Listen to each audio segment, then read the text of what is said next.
Part 2. They drove into the parking lot and ran towards the door. The man turned and ran down the hallway. I heard a smash, like glass breaking.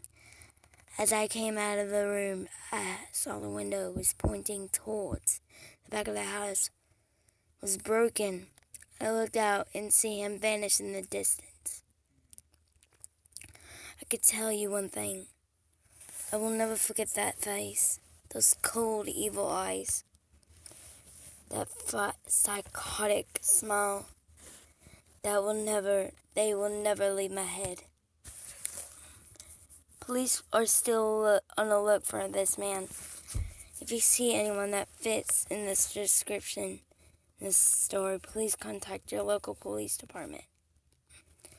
Jeff and the family just had moved into the new neighborhood.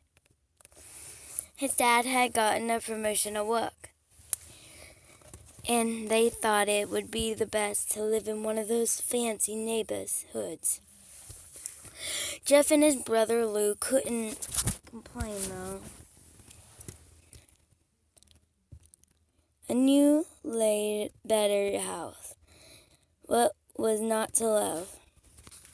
As they were getting unpacked, one of their neighbors came by. "Hello." "Hello," she said. "I'm Barbara. I live across the street from you. Well, I just wanted to introduce myself and I introduce my son." She turned around, calls over her son Billy. "These are unknown neighbors, Billy," he said hi, and ran back to play in his yard. "Well," said Jeff's mom, "I'm Margaret, and this is my husband, Peter, and my two sons, Jeff and Lou." They each introduced themselves, and then Barbara invited them to her son's birthday. Jeff and his brother were about to object when their mother said, "They would love to."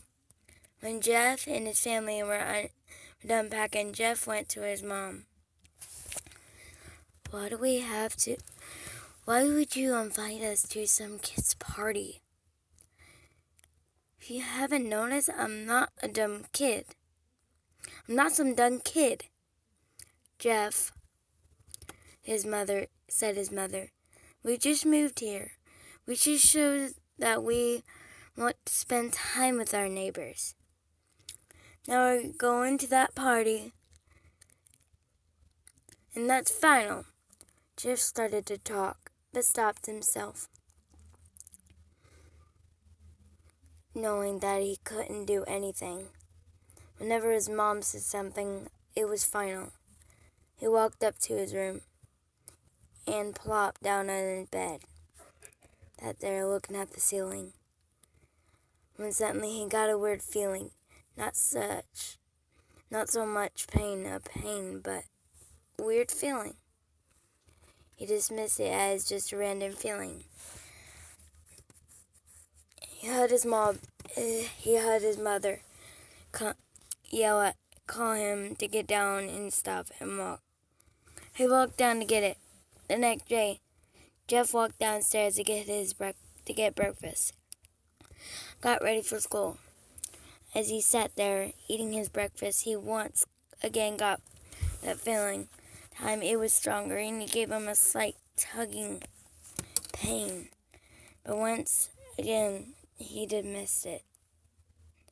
As he and Lou finished breakfast, they walked down to the bus stop.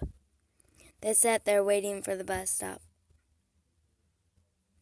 and then all of a sudden, some kid on a skateboard jumped over them, only inches above their laps. They both jumped in surprise.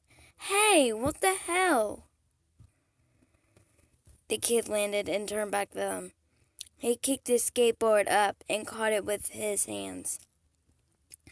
The kid seemed to be about 1 year younger than Jeff. He wears SNL, a personnel shirt, and ripped blue jeans. Well. Looks like we got some new meat. Suddenly, the two other kids appeared. One was skinny and the other one was huge. Well, since you're new here, I'd like to introduce ourselves. Over there is Kev. Jeff and Lou looked over to a skinny kid. And he had a dopey face that you would expect the sidekick to have. And he's Troy. They looked over the fat kid. Talk about a tub of lard. The kid looked like he hadn't exercised since he was crawling. And I, said the first kid, I'm Randy. Now for all the kids in this neighborhood, there's a small price for us for bus fare. If you catch my drift. Lou stood up, ready to punch the lights out of the kid's eyes. One of my friends pulled a knife out of him. On him. Tisk, tisk, tisk. I'd hoped you would be more cooperative. But it seems we must do this the hard way. The kid walked up to Lou and took his wallet out of his pocket. Jeff got that feeling again. Now it was truly strong, a burning sensation. He stood up, but Lou gestured to him to sit down. Jeff ignored him and walked up to the kid. Listen here, you little punk. Give back my bro's wallet or else. Randy put the wallet in his pocket and pulled out his own knife. Oh, and what are you going to do about it? Just as he finished the sentence, Jeff popped the kid's nose. As Randy to reach for his face, Jeff grabbed the kid's wrist and broke it. Ah! Randy screamed, and Jeff grabbed the knife from his hand. Troy and Kenneth rushed Jeff, but Jeff was too quick. He threw Randy to the ground. Kev lashed at him, but Jeff ducked and stabbed him in the arm. Kev dropped the knife and fell to the ground, screaming. Troy rushed him too, but Jeff didn't even need the knife. He punched Troy straight in the stomach. Troy went down.